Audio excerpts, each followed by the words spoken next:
Oh, Yeah. okay.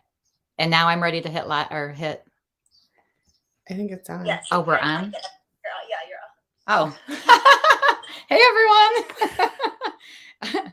I'm trying to figure this out. I've got Zaria on the camera. All right. Thank you for your help. You're welcome. All right. Bye. Yay, we did it. Yay.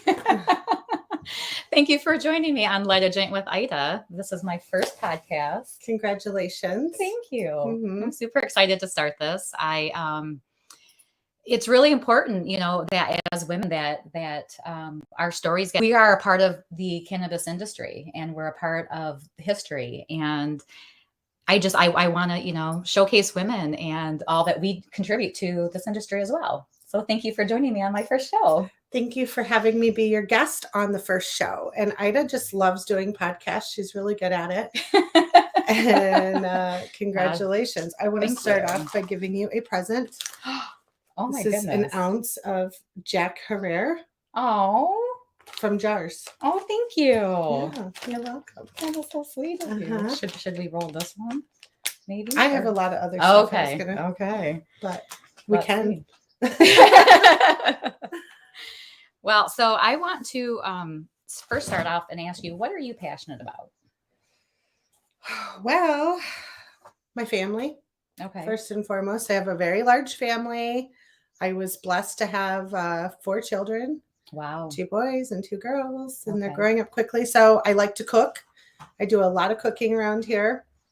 It's pretty common for me. The interesting thing about the cannabis industry is like the retail stores are open late, and the business owners and their staff, they work really late. So it's pretty common for me to be cooking in the evening in my kitchen, with headphones in and working. So I'm like a multitasker because my phone, I'm usually getting calls until 10 o'clock at night, Well, first of all, when does your phone first start ringing? 8 or 7 sometimes. It depends on if there's an emergency, right? Because it's a new industry, so there's always an emergency. So my phone starts ringing very early, and it's like, hey, I need your help with something, and it goes all day long. So I love cooking. I'm big on I pack all of my kids' lunches, and I'm totally against school lunches because they're not healthy. So last night I made 15 salads and, put them in containers, and they're all in the fridge ready for, the kids to eat, at school or when they get home or whatever. So I do a lot of cooking. I'm very passionate about the outdoors. Okay. I am a camper. Ida knows this personally. I love when you cook when we're camping, by the way. I am a campfire cooker. Yeah, I do a lot of cooking. And 4-course meals. I do. It's like, what should we bring? And I'm like, I've got all the meals planned before we even get to the campground. We're setting up tents. And then I love boating, kayaking. I love rivers. Growing up in Michigan, a lot of kayaking, rafting, things like that. And that's something that I started doing with the kids really early. And I also used to help run some girls' summer camps and take groups of 20 girls kayaking and on camping trips and things like that with my daughters. And so I'm very much an outdoors woman. Mm-hmm. I love gardening. I have a huge vegetable garden here. That I'm actually hoping to be able to plant soon if the frost, calms down. But I love growing my own food. When I was a kid, I lived on a farm. We had a horse farm, and my mom taught me how to garden. And she had this big, huge, beautiful garden. And there's nothing better than being able to go out and, pick your own tomatoes. And my mom helps me, with the canning. Mm-hmm. So that's something that's, very near and dear to my heart. And then the other thing I'm really passionate about or have been is minimalism. So minimalist lifestyle. And, one of the things that I realized, I've got this really busy, fast-paced career. Mm-hmm. I'm constantly feeling overwhelmed. And it dawned on me okay, I've got 4 kids. We accumulate all of the stuff over the years. We are ultimate consumers and we really don't need all of this stuff. So I started just bagging up everything and donating it. And, and I realized I don't have time to go to my closet and pick between, 100 articles of clothing. I really just need 30 because I don't have time to make choices. And so the less things that you own, the more streamlined and less stressful and easier your life can be. Mm-hmm. Yeah.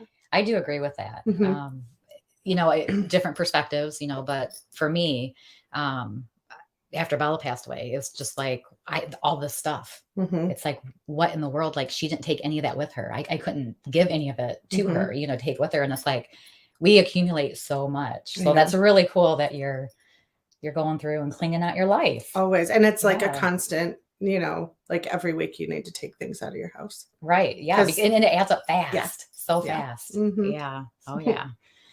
So we've known each other, goodness, for, is it 9 years now? Mm-hmm.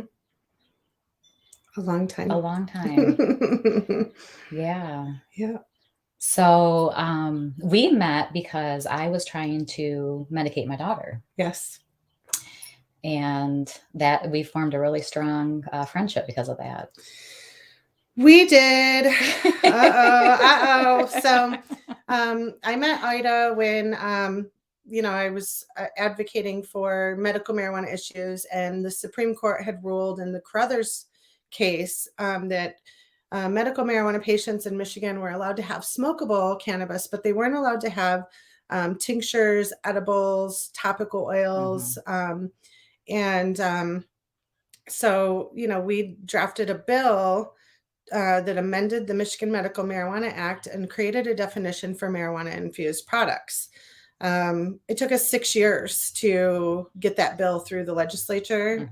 And Francie, Ida's my cousin, and I were very close. We were working very close. She was working at Iron Labs at the time. Yep. And she said, hey, I've got, my cousin and her daughter is a medical marijuana patient, and she wants to, step up and start testifying and doing media and advocating for her daughter who is using these products that are illegal. And so the first thing I did was call an attorney. And because it's one of those things where, like, yes, we need her help. But I was terrified of her getting, raided or having her daughter taken away, because we're talking about, Ida coming forward and admitting to breaking the law publicly, on the record, on camera, everything else. So I, talked it through with some attorneys. We had them on standby so that if something happened to Ida, and I had to be really honest with her about the risks that she was taking, the legal, repercussions that could happen. And she said, I have to do this. Somebody has to stand up and do this.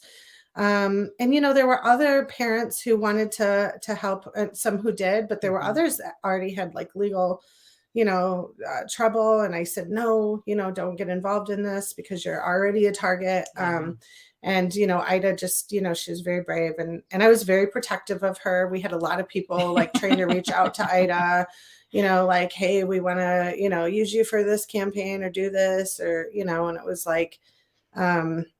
a lot of entrepreneurs, I think, thinking of ways to make money. So I was also very protective of her, which I appreciated so very much.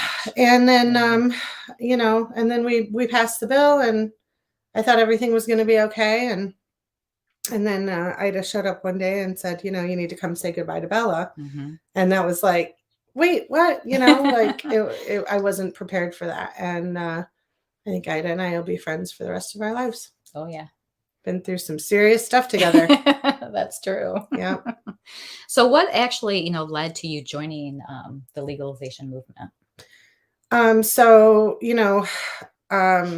had a parent that was incarcerated for a cannabis related crime. And it caused a lot of, damage to our family. A lot of terrible things happened to me growing up. And I think that, as I started, understanding what had happened to our family, and, why I was put in situations that were unsafe, or why I wasn't, I think that my parents did the very best they could. My mother worked so hard But I think that, in situations when a parent is incarcerated, the kids are left to pick up the pieces, and Well, and everyone's just trying to survive in the, yeah, I mean, I can't even fathom, what you were going through and it was bad. experiencing. Yeah, because they come and they take your parent away, and then they don't come back and say like, "Oh, are the kids okay?" Like, because no, we're not okay. Right. So I realized like, wow, all of this horrible stuff happened to my family, and what happened to me, happened because of cannabis. Right. Are you kidding me? Right. So I was really angry. I was a very angry teenager. I was pissed off. And so, I realized I wanted to be a part of changing the laws. And that was what led me to joining the legalization movement. Okay. Yeah. So let's take a little bit of a break here and let's see what other flower you have that we can be rolling up while we're talking here. We're going to multitask. We are. Okay. So let's see here. Well, I have a ton of pre-rolls. So I'm a big fan of pre-rolls. Pre-rolls are fun. Let's see, what do we have here? Oh, this is that new one from Redemption. Is oh, wait, no, this is the Lilac Diesel. Oh, nice. Mafia Funeral. Mafia Funeral. Who grew this? I think that isn't that Driven. Driven Grow. Let's see, I've got some stuff from Homegrown. High Society. Harambe Pie from Homegrown. Oh yeah, that's good. That's really good. What else do we have here? Yeah. I'm a big fan of pre-rolls, but I came prepared. I have my little pack right here. Okay, so one of the things that's interesting really for me, I cannot eat edibles at all. Like, I just know better. I wish I can go through an entire gram of RSO in a week. Just to sleep and get up and function and have no problem. And it's really funny how everyone's tolerance is so different. Yeah. Ida can consume massive quantities of cannabis and totally function, and I'm the complete opposite. Yeah. Just a tiny bit is, and I don't eat cannabis unless it's raw juice. I think I will do raw juice all day long. Yeah, raw juice is good. But I think I was compared to a Jamaican at one point. Yeah. But it's not, raw juice is not psychoactive. It's more of a health benefit. And, right. And I got into juicing cannabis. Okay, so this is Lunar Lemon. Ooh. It's from ProGrow. Oh my gosh. And it's oh wow. That smells really good. Look what I have. Like, I've got these huge papers. Wow. You up for that? No. That's enough for me for a whole month. Okay. So what's your personal stance on cannabis? Oh, wait, I got to show you my rolling tray. Hold on. Yes. Check out this rolling tray. That is so cool. It's really Real Leaf Solutions. Yeah. What do they call that guy? Shoot. Sasquatch. Yes. It's Sasquatch. We're gonna get in trouble. We forgot that one. Oh, and look, my favorite grinder. It's also Real Leaf Solutions. I do like. I had another one of these that was really nice from High Level Health. And is that one High Level Health? No, this is just from a head shop. Okay. Yeah. But I left it. I gave it to my friends in Jamaica. I give all of my grinders to my friends in Jamaica. And a lot of other stuff. Well, when you have plenty to share. Yes. So back to your personal stance on cannabis. Personal stance? Yeah. I mean, it's safer than alcohol. Much safer than alcohol. I think we can all attest to that. It's safer than a lot of pharmaceuticals, opiates. I think it can be used as an exit drug. For me, I mean, I don't really smoke during the day. I don't get up and smoke in the morning. I'm more of a bedtime consumer. I cannot drive at all for a long time after I use cannabis. And again, it's about knowing, your limits. And so typically for me, I will, if I'm going to consume, I'll step, out back and take a couple hits before bedtime. Helps me sleep, but I'm not much of a daytime user because I have too many responsibilities and a very low tolerance. Right. Like with driving, like I'm already impaired when I'm already a terrible. I mean, I struggle with driving. I mean, this is no secret. I struggle with driving. I don't really drive on the highway at all. Right. And that's just something that I've struggled with for a long time. And so I just know that I have to be very alert when I'm driving. Right. So there's a little known secret, or well, not anymore, but you used to be a cosmetologist. I was. So and you did my hair. I did do your hair. Okay. So when I was in high school, I went to a career center out in Mason. Okay. And it was a 2-year program. So my junior and senior year, I did this program. And so when I graduated high school, I immediately got my cosmetology license. And I was a hair colorist for a while. Okay. I did nails for a little bit. I didn't like all the chemicals from doing nails and all of that. It was too much. Okay. But so I really specialized in hair color and cuts and well, I'm grateful for that. Yeah. So it's something I love because I can always fall back on it, anytime I want to. But like for my daughters and my sons and my very, very, very closest friends, I can always help them out with their hair. And it's not something I do for money. Right. But it's just something that I always have that I know how to do. Yeah. It's a natural skill. Yeah. You do it for fun. So Ida and I roll joints really differently. Yes, we do. Ida, I'm sure everyone has seen, uses her little rolling machine. Which is from Greenstone, by the way. Yeah, I don't like those at all. I don't even want to know how to use them. I don't like tips on my joints. I know. That really bothers me. I don't know why. I don't like tips on my joints. And I'm just kind of old school. I like to freestyle it and just roll by hand.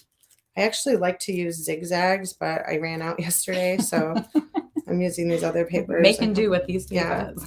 Yeah. But yeah, I like zigzags. I don't know why, because they're just they're easier to use, I think. No, not necessarily. You're used to them, maybe? I'm just used to them. Used to them. Uh-huh. So you worked on the political campaign too, right? When did you start doing that? Oh, right yeah. after? So yes. So yes, back in my college days, I worked on a number of political campaigns, including governor's races, attorney general's races. One of the things that was really funny to me is one of the campaigns I was working on, for me, it was just like the experience. Like I really didn't care who won. I'm not a Republican or a Democrat. Somebody who's seen the inside of it all, it's like, I view it as a sporting event with teams. I do. I mean, because look, with politicians, you're either honest or you're a liar. Mm-hmm. And, and I just judge everybody, based on, their own individual character. And so, anyway, one of the campaigns lost. And I remember we're at the party and all these girls are crying because they lost. And I'm just like, why is everyone so emotional about this? Okay, so your guy lost. Who cares, And then I realized that there are people that go into the campaign world, and then if they win, their political future depends on it. So all of these girls that are sitting there crying when their candidate lost, they were going to get jobs, in the new governor administration. Right. I wasn't even thinking that far ahead at the time. I was just enjoying the experience. But yes, that's how I really got my foot in the door in politics. I formed a lot of relationships that way. And so, of course, then I had a bunch of kids and, did the mom thing for a while. But that was kind of something that helped catapult my knowledge of, how to do politics. Okay. And then somewhere in between there too, you became a caregiver at one point. Correct? I was. Okay. Yeah. So, yes, I was. I think, as I mentioned, I had a little bit of a green thumb. Mm-hmm. I had a little bit of experience growing cannabis. And I actually just started growing for myself. Okay. Just kind of like a little hobby garden. And then I, somehow ended up with, I mean, it was an emotional roller coaster. I Being a can only caregiver was an imagine. emotional Yeah, roller coaster yeah. because I really didn't set out to be a caregiver or really want to be a caregiver, if that makes sense. But I ended up with a lot of patients who were terminally ill. And the first one, Jason, he had AIDS, and Wow. I bumped into him on the Capitol lawn during a rally, and he had this horrible cough, and he said, like, I think there's something wrong with the cannabis I'm smoking. And I said, well, let me check it out. And he pulled it out, and it was covered in mold. Oh no. And I was like, oh, this is bad, Wow. and he was having like breathing problems, right? So Yeah. I pulled the medicine that I had out of my backpack right there on the Capitol lawn and handed it to him and was like, here's some clean meds for you. Mhm. We exchanged numbers, and then he called me and was like, he's in a wheelchair. He's struggling to get access to medicine, things like that. So there were a number of labs that were, not licensed, but Right. testing. And so, I became his caregiver and, worked out a deal with one of the labs to test that product for free. Okay. And, that really turned into a friendship. Taco Tuesdays at his house Nice. and all of that. And then he died, and so it's like, that was something that took its toll on me. And then, Greg Starks, he and I were very close. He was like, I called him the political mad scientist. He helped with a program called Girls State at MSU. Okay. And he ended up with cancer. And again, I ended up helping him with his medicine. And, it was really like, not just that, it was like helping do dishes, helping do laundry, helping him like fix his tracheotomy. Like there was, a lot of, and then like when he passed away, my friend Charmy, like she lived in Ann Arbor, so she was close to the hospital. And I'm like driving through a torrential rainstorm trying to get to the hospital. And, she was like, you're not going to make it in time. And she just put the phone up to his ear. And I pulled my car over and just sat on the phone with him while he passed away. So you formed some really special bonds. Another one. There's another one. So there's a really good friend of our family's who was worked for a county sheriff's department, right? And our families go way back. And he had cancer, and his daughter called and was like, my dad's in hospice. I need to get some Mark Simpson oil to him.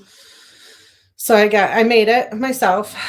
Wow, that's not easy to do either. No, I do know how to do that. So I made it myself. I walked into the place. I walk in, there's 4 police officers standing in his room in uniform. And I'm just like, lion's den. den. Oh no, like this is really scary, right?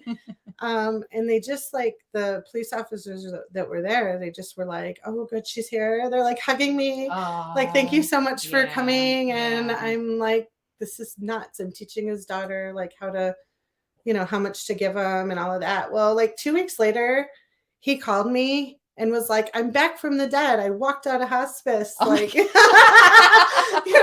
like, I love you so much, and again, he still passed away. But, I mean, like that medicine, I think increased his appetite. He lived for 2 more years. He helped give him a quality end of life. He got more time with his daughters, again, like I would never promote cannabis as like, it's going to save your life. That's not the point, but can it create a better quality of the ending of a life? Absolutely. Or can, and doesn't hurt to try. So anyway, my experience as a caregiver was an emotional roller coaster. And I think that's the truth. Like, I think that's what most caregivers are, is what I just described. Right. And I think that's why I'm pro caregiver, because I had those deep personal relationships, with people that I came to love. Yeah. And a lot of funerals. Mm-hmm. And that's just 3 of them. Right. There's a lot more. Oh, yeah. Oh gosh, Exactly. I sat in, hospitals and read books to kids, Yeah. who were medical marijuana patients. And like, those are things that, you have to do your own grieving. So There's anyway, a passion. I quit Definitely. caregiving, and I'm not doing it anymore. I'm not doing it anymore. It's too much, Yeah. emotionally. Yeah. It's too much. It was a lot. It took its toll on me. And Oh, so yeah. for people Yeah. that are caregivers, that are still caregiving, Mhm. that do all of those personal things, and become a part of your patient's life, literally, Mhm. thank you. Yeah, oh yeah. Yeah. I mean, I know what our caregivers went through just for us and for Bella. I can't even imagine that part of it too. I know. Yeah. That's a lot. That's a lot. Hi, Lissa. She says hi, ladies. Oh, hi, Yeah, Lissa. there's a bunch of Oh, nice. right there. Yeah. Yay. So you were the finance director for the Prop 1 campaign. I was. How did that make you feel when you were approached for that position? So good. It was one of those things where I really didn't want to be the fundraiser Okay. for the campaign. I was like, is there anything else I can do at all? And they were like, no, because you formed all of these relationships over the years. People trust you. Mm-hmm, mm-hmm. Even like working on the MMFLA and the marijuana infused products bill, Right. like I was very like, we're not stopping till we finish this. I'm Mm-hmm. not a quitter, Mm-hmm. Kind of thing. And there were, people who I think were counting on us to, get that done, like you and Bella, and so people would say like, oh, you're never going to get that through a Republican legislature, and just give it up. And it was like, okay, well, we have to try, Right, and so right.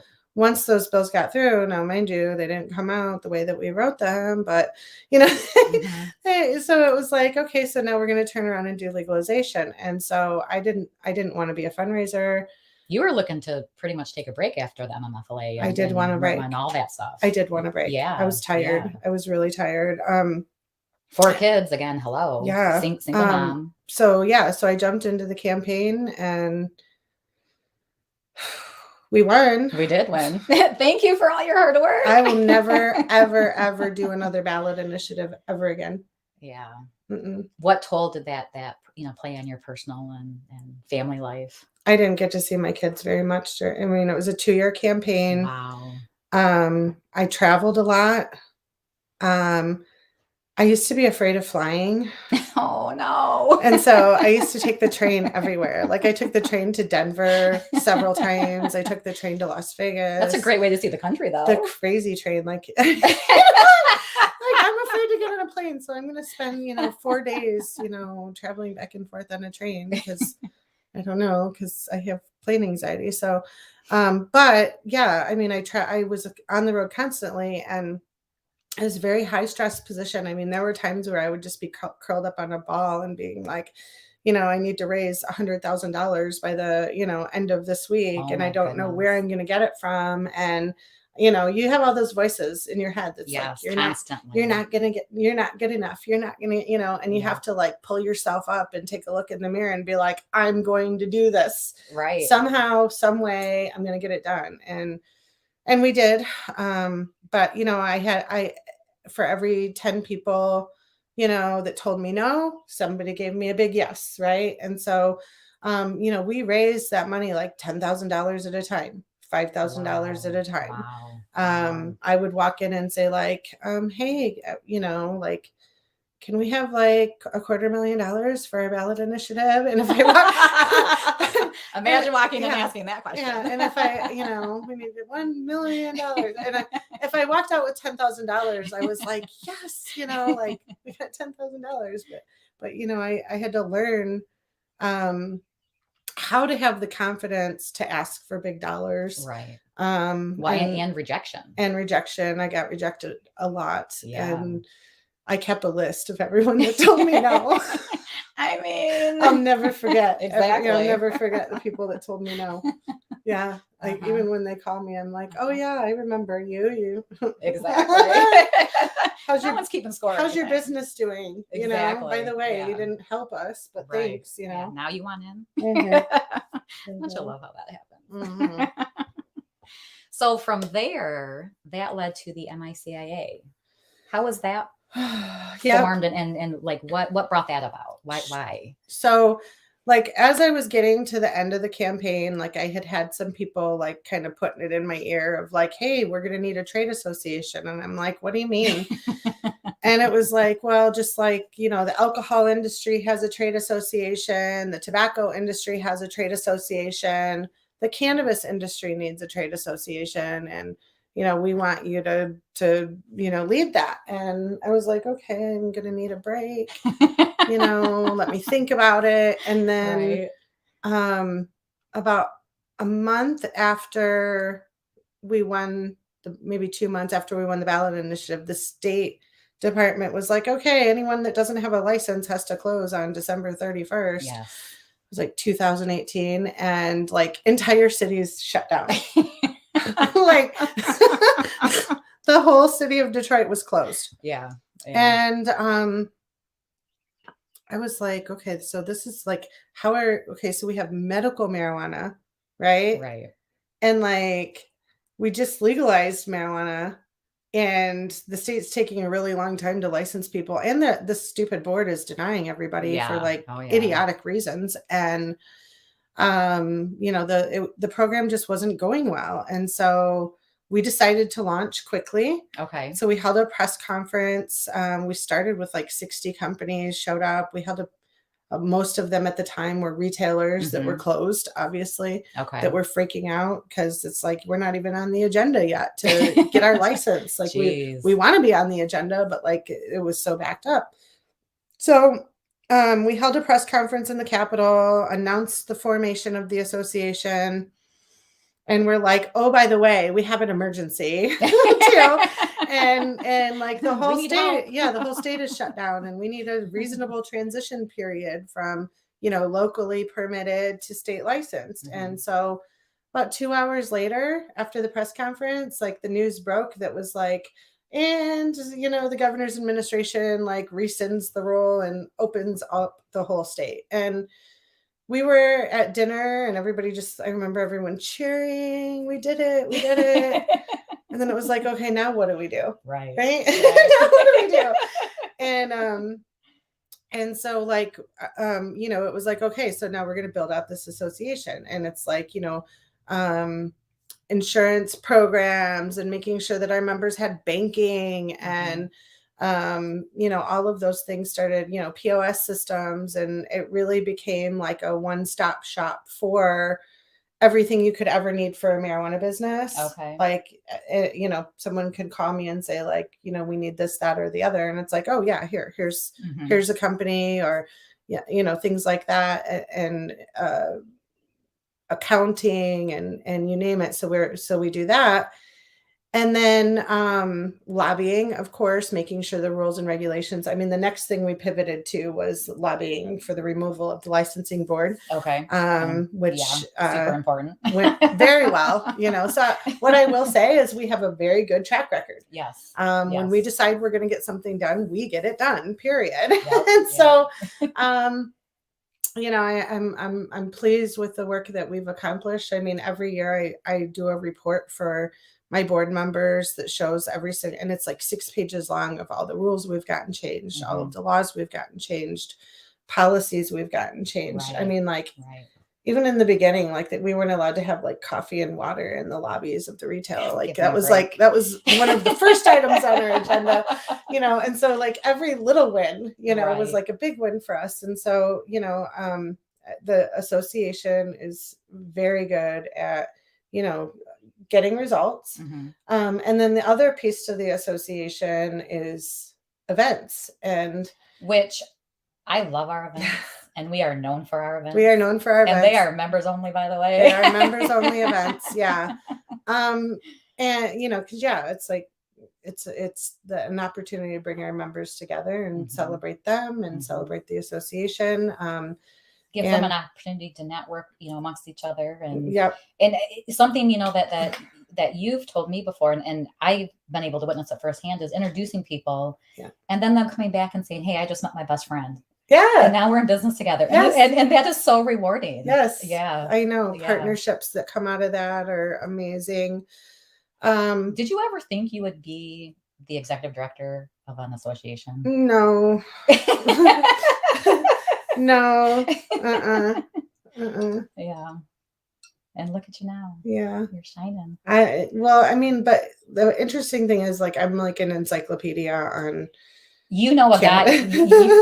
Yes. Any question you have, and you know a guy for everything. And that like, there's not anything. It's like you showed me a product the other day. We're not going to say where it came from.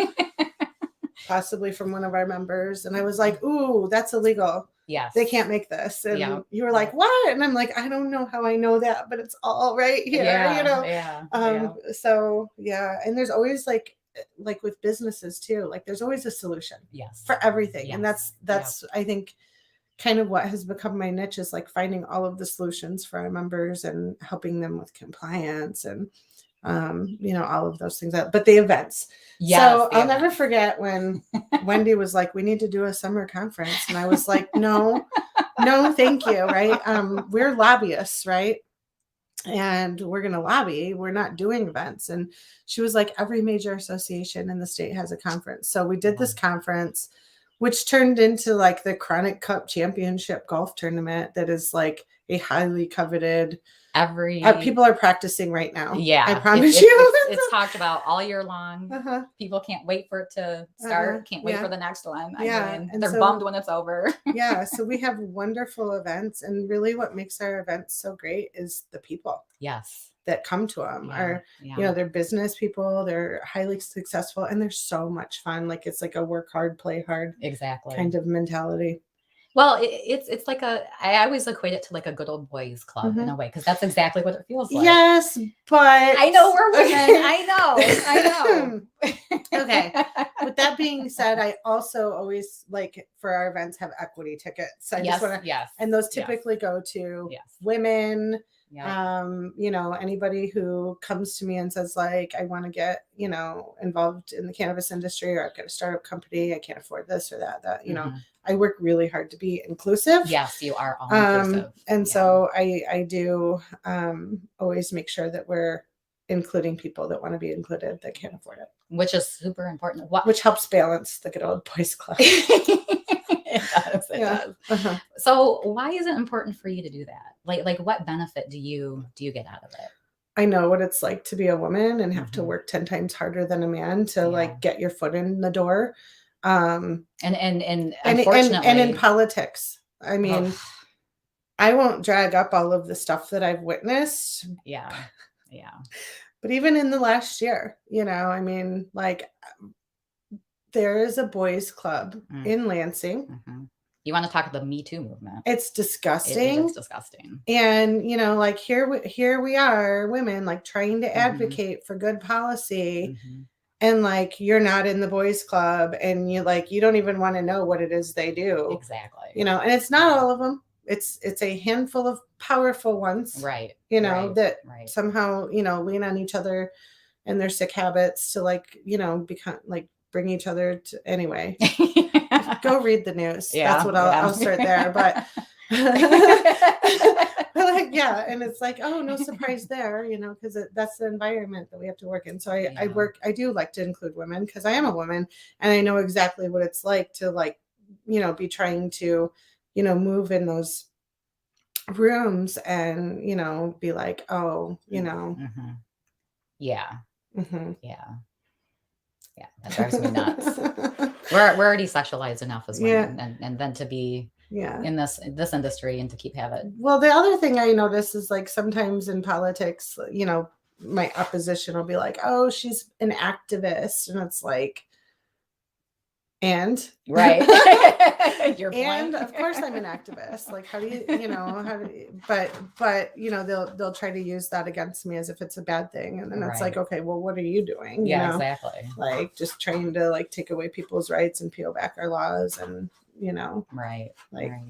tout business, The but you shoe don't fits. actually know anything about our business to begin Well, with. so here's okay. On a personal side note, I think all of the employees at the now CRA, it be mandatory that they smoke a joint.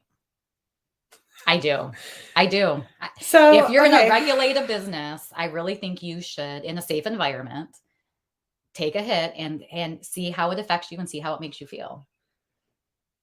Personally. Okay, so I think that's a great idea. I think that we're gonna have to like change some laws to protect them from drug testing first. Yeah, We should probably make that a priority. we probably should. I mean, because at the same time, to have somebody come in and regulate who knows alcohol, nothing about cannabis, Yes. who hasn't grown a plant. That's the one thing I'll Yes. say about the fact that I've grown cannabis myself, right? harvested, Right. trimmed a plant, made it into, Simpson oil. If I hadn't done all of those things personally, Mhm. I wouldn't have the respect for the plant and the herb that I have. Right. Um, Well, and your personal connections with patients. I mean, Yes, you've yeah. seen firsthand, a quality of life. mhm. And many politicians don't understand that Right. because again, if they're not affected, if it's not happening to them, Mhm. they're turning a blind eye. Mhm. It's crazy. Mhm. What advice do you have for future cannabis advocates? Oh, I just spilled one. There's a balance that has to happen. So, a lot of times people that become cannabis advocates, like there's a thing that drives them. Mhm. For me, it's Yeah. like stuff from my childhood and my family and all of that. But I had Senator Irwin, good friend of mine. Mhm. He and I worked on the campaign together. And we were having coffee one day and I was just like, oh my gosh, like what if these jerks pull this off and, they're going to screw over the whole state and they're going to destroy our ballot initiative and they're going to hurt patients. And like, why can't they just leave everyone alone and go grow some good weed? Like if they want to fix their profit margins, why don't they like, do this or streamline their business or like get rid of all the guys in suits and like add a couple grow rooms. Like there's things Right. like who needs a coffee bar in their grow? Okay. Like why do they all have iPads? Like and I was like freaking out, about, some of the inner politics. And he said, why are you so upset about this? And I said, because it's personal. It's Right. personal to me, Right. And he said, you have to stop owning all of this. This is not your responsibility. Exactly. It's not your personal And it was stake. like, what? Yeah, Like, yeah. and it was that moment that I kind of realized, like, and he said, like, you passed the ballot initiative. Mhm. You're a good steward of, Mhm. the laws. We did all that work, yes. But if a lawmaker introduces a bill and they strip away, all of it's not your fault. Right. It's not going to be your fault. Mhm. And it was like, I needed to hear that so much. Like if you're an advocate and Yeah. you are going to local municipalities and you're advocating, about ordinances or bills passing or whatever, and you lose, Mhm. it's not your fault. It's not your fault. Don't own it, because if you own it, it's going to make you sick. Mhm. Okay? It's going to make you sick. So, that balance of like, being the best advocate that you can, but also like being able to accept that you could lose. And if you do lose, it's not your fault. Right. Right. And so I think that was something that I struggled with, is I really felt a huge responsibility Mhm. to protect things that, and I had this immense fear of like, oh my gosh, what if we lose? Mhm. What if we lose? And it's going to be my fault, and I had to Right. let that go. And I had to realize like all I can do is advocate and do my best. Mhm. And if things don't go the way that, we all think they should go, then, I'm not going to blame myself for it. Right. And that's really important. I'm glad that you were able to understand that and Best advice and I ever separate got. yourself from that. That was the best advice I ever got. Yeah. Because you would Thank make you, yourself sick. Thank you, Senator Irwin. He is a good guy. Yeah, he is. Mhm. Do you feel like you've come full circle? Not yet. Not yet. Not yet. Yeah, I mean, I think, what is it? What do they call that? Like the Akashic record or something like that. Yeah. So I have a lot of deja vu moments, right? So I love deja vu moments. I know. And so, I think for me, like certain things that happened in my childhood, led me to the cannabis legalization movement.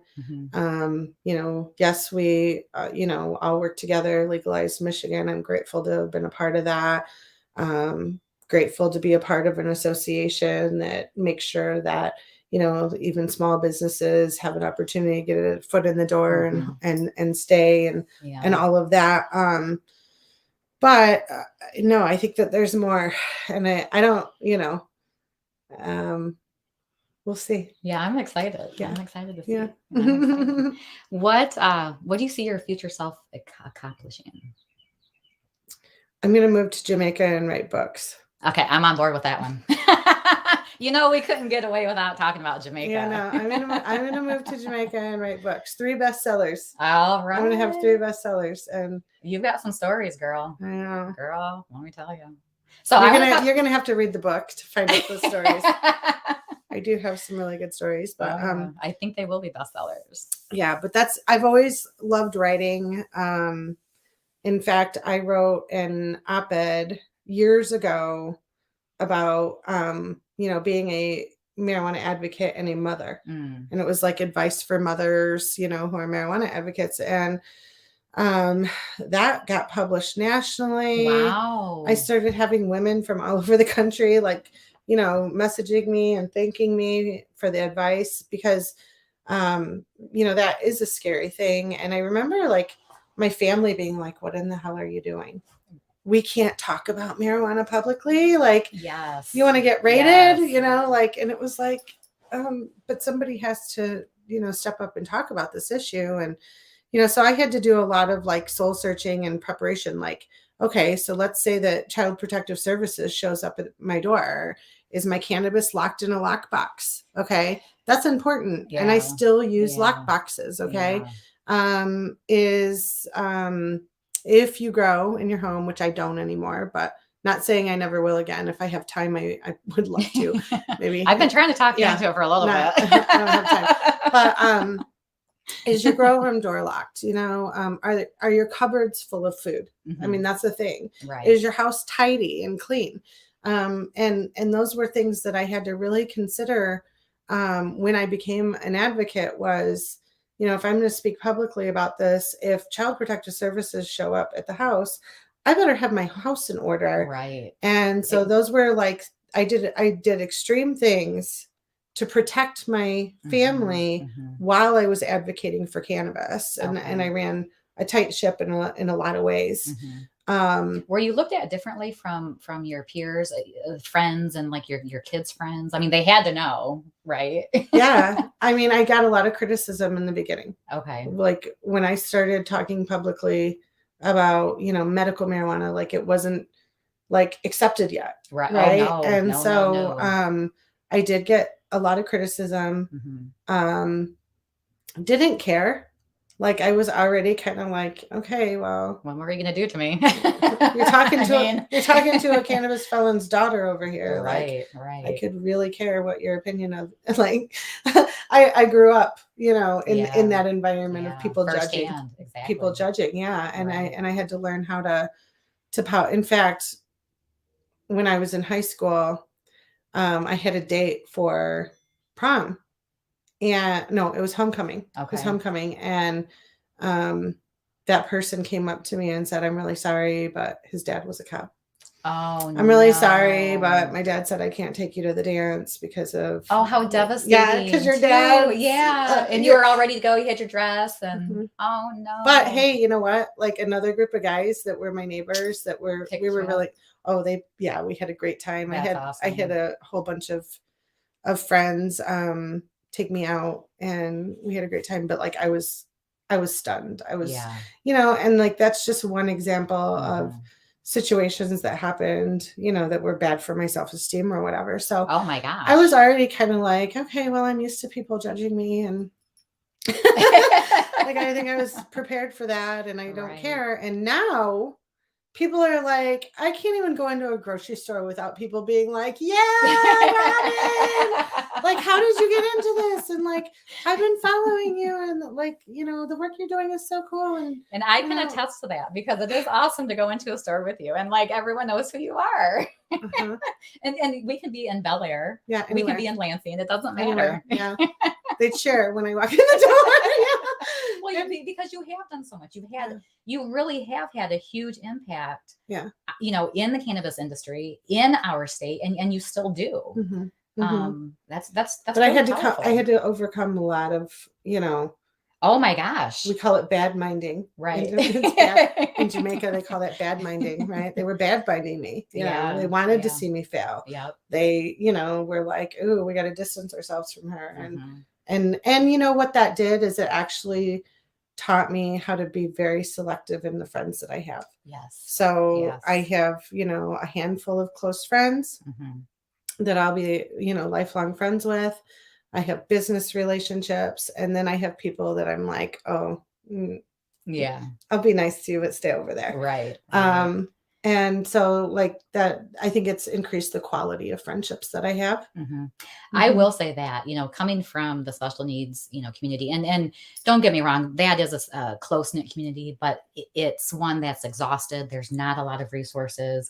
It's parents hanging on for dear life, and then I enter into the cannabis, realm, and it's just like, wow, like there's people who legit care for us and want to see, a quality of life and are here to help. And so, yes, the friendships are very far and few between, but they're special. Yeah, because you're family. Yeah, that's right. So I want to talk about Jamaica. Okay. We were going to do it. So actually my middle name is Jamaica. For anyone that doesn't already know that, my name is actually Robin Jamaica. I love that. Yeah. So you were conceived in Jamaica? No. Well, my mom ran away. Well, I don't know. Let's not get into the whole story. I don't know if my mom wants me to. She ditched out in high school. Hi, Kathy. She went with my dad. I'm not going to tell the whole story, but okay. I need to get there's a special link to Jamaica. We'll just say that. Okay, so anyway, my mom is a free spirit. She's like an incredible, beautiful hippie. Yes, she is. She's a cool lady. Yeah. She's probably like, I am not a hippie. Yes, you are.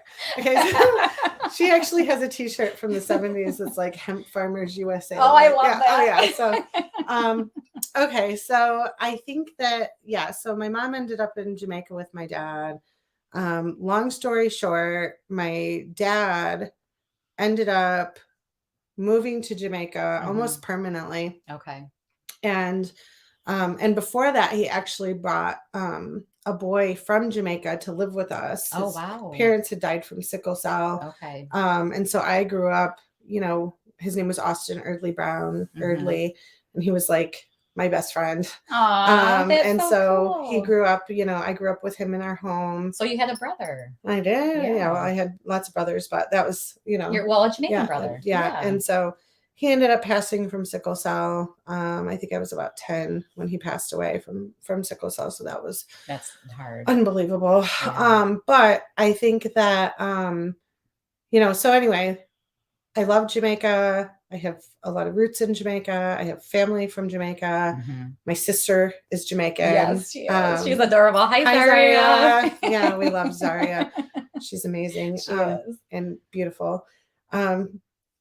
And my dad's wife, Maxine, is incredible. So anyway, long story short, my dad was like, hey, I want you to come to Jamaica. And I was like, I can't leave. I can't leave the kids. Right. There's a lot going on. It's been a rough year, not to mention we'll throw COVID in there. Yeah, COVID. But then, the kid's father passed away in July. And then my second husband passed away less than 6 months later. It's been rough then. And so it was a really traumatic year for me. And I was just like in shock. Anyway, my dad was like, I want you to come, to Jamaica and spend some time with me. And I initially was like, I can't, I don't have time. I have to work. I've got to deal with the kids. And he was like, I'm getting old. Uh-oh. I'm getting old. Yeah. You have to come spend this. And I was like, oh shoot, Right. So I thought I was going there to like help my dad somehow because he like needed me to go. And it turned out like I needed it. I got there and then I realized like, okay, this is, like I really needed this opportunity to heal. Yeah. In a place that's special to my family. So we went, so Maxine, my dad's wife, has, and she and I are very close, has a beautiful home in none such in the mountains. None such a place, eh? Yeah. And it was, so my sister and I went out first, and, then Ida came out, and, we spent it's beautiful there. We lived together for We did. a month. And it was the most we shared a bed. Yeah. We slept next to each other. It was an amazing experience. I mean, for me, it healed parts of my soul that I had no idea. The first 2 weeks I was there, I got up every morning and sat on the patio and cried. Yeah. Just because it was a safe, I had to keep it together for the kids here. Right. I was going through a lot of grief and tremendous loss this year. 2 people that I cared very much about. And so I had to like keep it together. But once I got to Jamaica, it was like the kids aren't here. So I just cried and cried and cried. Yeah. I also took a break from social media, which was really healthy for me. And kind of like realized like the trip was really about me, my family, my healing. So I didn't post that trip or document anything on social media like Ida did. I took care of it for you. I just wanted the experience, the time with the family, and some time to heal. Yeah. Yeah. And that was an amazing experience. One I'm so thankful to be a part of. And I love your family. Yeah. So what was so we went to Bath Fountain, Reach Falls, Winifred Beach. Yeah. We were in the jungle. We were on the beach. We were in the mountains. What was your favorite part? Oh. Or what do you want to talk about, I should say? Okay. So my favorite part was staying at Blue Heaven. Blue Heaven. Oh my gosh. So hands down. Blue Heaven is my dad's property in Long Bay, Jamaica, that has a resort on it. Yes. An amazing resort. And it's beautiful. So we stayed a weekend there. So when we got there, I did not know that the name used to be Blue Heaven. Yeah. And I was looking out and I was like, Robin, this is so beautiful. This is like heaven. And she kind of laughed at me and she said, that's why my dad named it Blue Heaven. I was like, wait, what? That's actually the name? Yeah. Because it is. It's literally like it's paradise every single day. It is. Yeah. It's amazing. So that was again, that was a special place to be, and grateful for the time there. Bath Fountain was amazing. So it's hot springs, and so it was like a 2-hour car ride there. I actually went twice. I went with Dory from Dory Balm. She was there. Hi, Dory. Hi, Dory. She was in Rakabessa, and staying at Nick Snacks, which is another bed and breakfast. And so I was like, we should rendezvous while you're here. And so we went to Bath Fountain, to the hot springs, and they say like the story is that, in Jamaica years ago, a slave ran away from the plantation. He got sick, hurt himself, and he came across Bath Fountain, the hot springs, and that he bathed there and healed himself. And so they say that the water there is healing and magical and all of that. So we went there. First time I went with Dory and Benji. And I was like, hey, how much money do you want for the massage, for the healing massage? Right. I'm asking because it's like a group of, masseuses that are proceeding to pour hot water on us. And I'm like, always ask how much ahead of time, And so they're like, we can't talk about money in front of the sacred water. It will anger the water. Oh my goodness. We'll settle this up later. And I'm like, we're going to get ripped off. So like we're going to totally get ripped off. Which, we had to sort that out later, and it got a little intense. Okay. But the massage was wonderful. The hot water being poured over you. It was amazing. Yeah. And so, I I went back a second time when Ida got there. I was like, we have to take Ida to the bath fountain. And when we were in the parking lot before we got to the water, I was like, this is how much I'm paying. We're not doing this before we get to the magic fountain. Right. We're gonna have a deal first. And he was like, I'm not gonna do you like I did you last time. Exactly. I was like, oh. Yeah, and we just all just kind of laughed and had a great, but it was worth it. It was worth every bit. Well, so we were in the market, and I have to say, you are like the best teacher going to Jamaica, because first of all, you had your converter like right up on your phone, pulled up the whole time. Yeah. But the first time we were in the market, you were asking for 2 cabbages, and I think what she charged, like we'll say 400, for 200 for each one. And then I reached out and I wanted to get a bag of apples. And then all of a sudden that price jumped from 400 to like what, 1,200 or something like that. And all of a sudden I just see you in your head, and I the magic's working. And then all of a sudden you're like putting stuff back and we're walking away. And I was like, oh, okay, we're out of here. And I was like, what was going on? And then that's when you told me about the prices and the resident price, and then the tourist price. Yeah. We were getting triple tourist price. We were. So I was like, let's go. Yeah. You have to know when to be like, quick exit, like we're gonna go to the next fruit stand. Yeah. And understand, like, you're not really bartering, you're just looking for the best deal. Yeah. And you don't want to get ripped off. That's right. But that's every country. It is every country. That's that's normal. But that was my first experience, like in a market, though. Oh yeah, because we don't have them like that here. Yeah. Farmers market, but that's not even close. Yeah. Okay, what else do we have? Okay, so bath fountain. That was the other thing about bath fountain. So they put this oil on you. Oh yeah. And they're like, don't wash the oil off for 24 hours, right? Or the healing won't work. And I listened. I didn't wash it off, but it was really nice. Yeah. The rabbit hole. The rabbit hole was cool. Okay, so that was the other funny thing. We went to Reach Falls. And I was like, that was the one thing I wanted to do, was jump into the rabbit hole. And I had told Ida about it before she came, like, we're doing the rabbit hole. So it turns out the rabbit hole. So we went to the first section of the waterfall, and there's like caves you can swim in and all of that cool stuff. And then, by the way, the water's freezing. It's really cold. Yeah. This is a cold spring, not a hot spring. Yeah. This one's cold.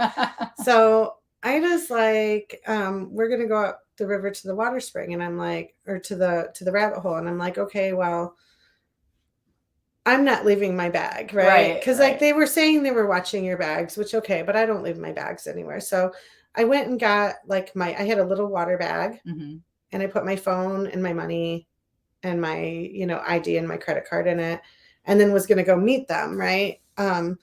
So they're way ahead of me by now. And I'm like, where did they go? I'm swimming upriver for an eternity, right? I'm like going upriver. It's getting deeper and deeper. I'm like, they've disappeared, right? Yeah, there were some parts that you had to swim across too. I swam far. Yeah. Oh yeah. I swam far. And I've got like the water bag in my mouth. In her mouth. Kind of like, and I'm swimming with a water bag in my mouth and like trying to keep my phone out of the water just in case the water bag doesn't work. I told you I'm outdoorsy. That is no joke. I'm very outdoorsy. Cool, and then I remember like coming up to my sister's Aria, and she's like, what are you doing? Right. And I'm like, she's like, did you swim all the way here? And I'm like, yeah. Well, there was a trail. Yeah. I know. I get up from, so I jumped in the rabbit hole the first time. And when I stood up, I turned around and there you were with your bag in your mouth. And I'm like, what are you doing? Yeah, it was awesome. I didn't get the memo about the trail, so I just swam all the way. Anyway, that was I would have it no other way. It was a great swim. It was beautiful. There weren't any alligators, so I'm okay. No, yeah, and there are alligators. Yes, there are in Jamaica. Yeah, so I didn't see any. Yeah, but so then I get to the rabbit hole and I get super claustrophobic. I'm like, because it's like a hole. And you go down into the cave, and then you have to swim under water, under a rock, and then under another one. And I was like, yeah, I'm not doing that. Yeah. So I didn't end up doing it. I just went for a nice swim. Yeah.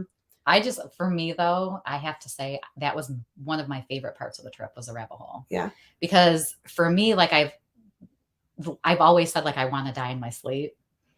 And that was like, oh, hell no. Like, I want to see everything coming. Like, that was the most fun and eye-opening. And I'm going to jump and I'm going to enjoy everything I can out of this life. Mm-hmm. Yeah. So the other cool thing was we went to Rockabesa to stay with Dory and Benji at Nick Snacks. And it was so funny. So we were there for a week. We went for a whole week. Yeah. And it's funny because my dad is really strict. I mean, I'm 40 plus years old. I'm not going to say but my dad is very, very, very, very, very, very protective. Mm-hmm. And with good reason. Mm-hmm. And so I was like, we're going to go to Rockabesa. Well, it turns out that Benji's mom and my dad have known each other for like 30 years, right? And that like Blue Heaven, the resort, and Nick Snacks would refer people back and forth to each other. And so Nick Snacks, that used to be a hostel though, before it was a bed and breakfast. A bed and breakfast, right? That's how he knew Benji's mom. I think it was always a bed and breakfast. Oh, or I don't know. Oh, something like that. Anyway, okay. But it's right next to James Bond's beach, beautiful location. So Dory gave us an invite. We went ahead and went. Incredible hosts. Mm-hmm. It was a great experience. Beautiful community. While we were there, we climbed Dunn's River Falls. Yes, that was a blast. That was a blast. But I think my favorite part was we got invited to a Rasta's 70th birthday party, and it was a goat party. Yes. So he was the goat farmer, and so he killed the goat for his party. Explain though, like as you're eating the soup too. Okay, so I had to, my dad was like, make sure you talk to Ida before she eats that goat, right? And so like goat bones, the way they chop them up, they're like really sharp, so they could get like lodged in your tooth. You could break a tooth. Mm-hmm. They could get stuck in your throat. So you have to spit the bones out and chew very thoughtfully, and so you don't carefully like stab yourself with a goat bone. I ended up chipping a tooth. Yeah, too, she did. Actually. Yeah. And I'm sorry I spilled my soup on you. Oh, okay. She had a spider like that big right here on her arm. Really? I'd say that was warranted. It was a banana. It was a banana spider. It was a banana spider, and they're huge. They are. They're huge. And so a banana spider like came down out of the tree onto my arm, and I was like, and I spilled my soup on Ida, and it was like straight off the fire. Straight off the fire. That was awful. Anyway, so we're at the goat party, and the Rasta comes up to me, and it's his birthday, and I was like, happy birthday, and he was like, for my birthday, I want to give you a blessing. Now, when a Rasta gives you a blessing on his 70th birthday at his goat party, I think that's a big deal. It's something special. So he walked up to me and he put his hand right here on my chest, and he says, and he looks me in the eyes and he says, you can be yourself. You are allowed to be yourself. And I know that you're in there. You just got to let yourself come out. And it was like, oh my gosh. And it was honestly like a life-changing experience for me, because how much time do we spend trying to fit into, what everyone else expects of you, exactly, traditions, and trying to fit into that mold of I'm not good enough and I've got to do this to succeed. And who knows, all those thoughts, the expectations that are, families put on us, and that our careers and all of that put on us. And so, I kind of started like rethinking my future, my life, like what I want to be when I grow up. And that's when I was like, I'm going to make some serious changes in my life. And that's how I'm going to end up in Jamaica. So, but everybody can read about that in my book. Exactly. I'm so excited for your future. Oh my goodness. Don't worry. I'm not going to just up and leave right now. I'm going to do it seasonally. I'm down for that. But in 10 years, sayonara. Oh, yeah. Yeah. Oh, yeah. There's a 10-year plan. 10-year plan. Yeah. Mm-hmm. Well, I appreciate you sitting down with me and sharing your story and, opening up a little bit and giving us an insight into Robin, Mm-hmm. what makes you tick, Mm-hmm. because you're a special lady. Mm-hmm. Yeah. Thank you. Yes. So are you. Thank you. Yeah. So super excited to keep watching Ida's podcast. I know she's going to have a lot of incredible women on here, and I'm just really looking forward to, watching and, learning about other women's stories. Light a joint with Ida. Thank you. And with that being said, Oh yeah. I promised you I'd light it. I'm not smoking it. I actually have to drive, but I'll light it. okay. So, light a joint with Ida. Cheers. Yeah, cheers. There we go. There. I'll give you this one.